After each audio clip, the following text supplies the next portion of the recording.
ایک دفعہ کا ذکر ہے کہ ایک گاؤں میں ایک نیک اور دانا استاد رہتا تھا۔ وہ اپنے علم و حکمت کے لیے مشہور تھا اور گاؤں کے بچے اس سے تعلیم حاصل کرتے تھے۔ ایک دن استاد نے ہدایت کی کہ وہ اپنے گھر جائیں اور اپنی بیوی سے کہہ دیں۔ فیصلہ کیا کہ وہ اپنے شاگردوں کو قرآن کی عظمت اور اہمیت کا ایک سبق دے گا، تاکہ وہ اس کتاب کو صرف پڑھنے کی حد تک محدود نہ رکھیں بلکہ اس کی تعلیمات پر عمل بھی کریں۔ اس دن استاد نے اپنے شاگردوں کو جمع کیا اور ایک نہایت خوبصورت ڈبہ ان کے سامنے رکھا۔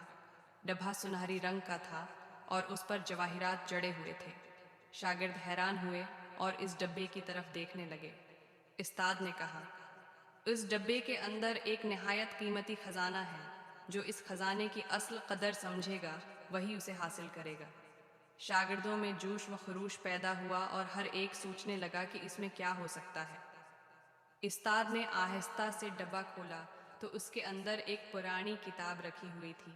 یہ دیکھ کر کچھ شاگرد مایوس ہو گئے اور بولے، یہ تو صرف ایک کتاب ہے۔ استاد مسکرائے اور کہا، یہ کتاب قرآن پاک ہے جو ہمارے رب کا کلام ہے۔ یہ کتاب دنیا کے ہر خزانے سے زیادہ قیمتی ہے، لیکن افسوس کی بات یہ ہے کہ ہم اس کی قدر ہے نہیں کرتے۔ پھر استاد نے ایک چھوٹا تجربہ کیا۔ انہوں نے قرآن پاک کو میز پر رکھا اور کہا، اسے ایسے ہی چھوڑ دو اور اپنے کاموں میں لگ جاؤ۔ کچھ وقت بعد استاد نے شاگردوں کو بلایا اور پوچھا، کیا کسی نے اس کتاب کو کھول کر پڑھا؟ سب نے انکار میں سر ہلایا۔ اس پر استاد نے کہا، یہی ہماری زندگی کی کہانی ہے۔ ہم قرآن کو اپنے گھروں میں رکھتے ہیں، اسے عزت دیتے ہیں، لیکن اس کی تعلیمات پر عمل نہیں کرتے۔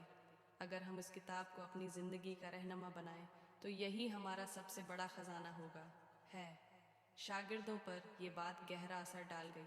انہوں نے وعدہ کیا کہ وہ قرآن کی عظمت کو سمجھیں گے اور اس کے پیغام کو اپنی زندگی میں نافذ کریں گے۔ یہ کہانی ہمیں یاد دلاتی ہے کہ قرآن محض ایک کتاب نہیں بلکہ اللہ کا پیغام ہے جو ہمیں زندگی کا صحیح راستہ دکھاتا ہے۔ اس کی عظمت کا ادراک تبھی ہوگا جب ہم اسے پڑھیں، سمجھیں اور عمل کریں۔